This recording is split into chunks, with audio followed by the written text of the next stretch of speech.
आइए बात करेंगे उत्तराखंड की, जहां देहरादून भाजपा मुख्यालय में अहिल्याबाई की 300वीं जन्म जयंती के अवसर पर कार्यशाला का आयोजन किया गया, जिसमें पार्टी की महिला पदाधिकारियों कार्यकर्ताओं ने बड़ी संख्या में भाग लिया। कार्यशाला को लेकर भाजपा प्रदेश अध्यक्ष महेंद्र भट्ट ने कहा कि अहिल्याबाई ने अपने शासनकाल में न सिर्फ विकास की गाथा लिखी, बल्कि धार्मिक कार्यों के चलते कई मंदिरों धामों का जीर्णोद्धार भी किया। वहीं कैबिनेट मंत्री रेखा आर्य ने कहा, अहिल्याबाई के जीवन काल को अगर हम देखें तो ऐसे समय में उन्होंने शासन किया और ऐसे समय में कमान संभाली जब महिलाओं के लिए शिक्षा मुश्किल थी। जयंती के कार्यक्रम प्रारंभ हो गए हैं। अहिल्याबाई होलकर का बहुत बड़ा योगदान रहा है। ऐसी वीरांगना थी जिन्होंने 30 वर्षों तक शासन किया और स्थायित्व का शासन देने का श्रेय उनको जाता है, धार्मिक शासन देने का श्रेय उनको जाता है।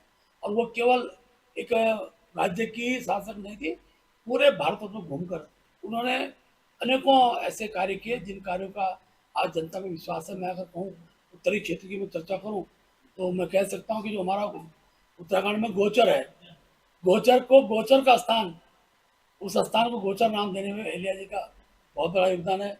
बद्रीनाथ केदारनाथ सहित धामों के जीर्णोद्धार में उनकी बड़ी भूमिका है।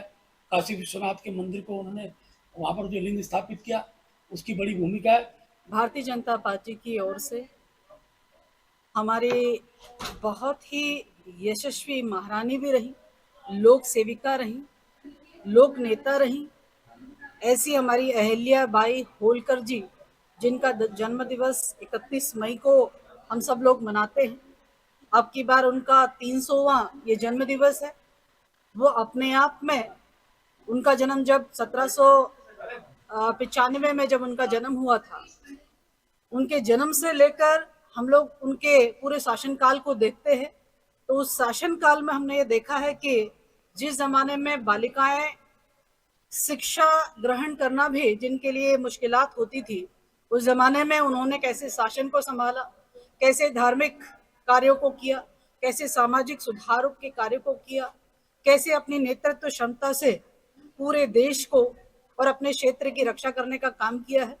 आज उन्हीं के शौर्य के संदर्भ में और उनके जन्म दिवस को मनाने के संदर्भ में आज हमारे भारतीय जनता पार्टी के संगठन की ओर से एक कार्यशाला का आयोजन हो रहा है। जयंती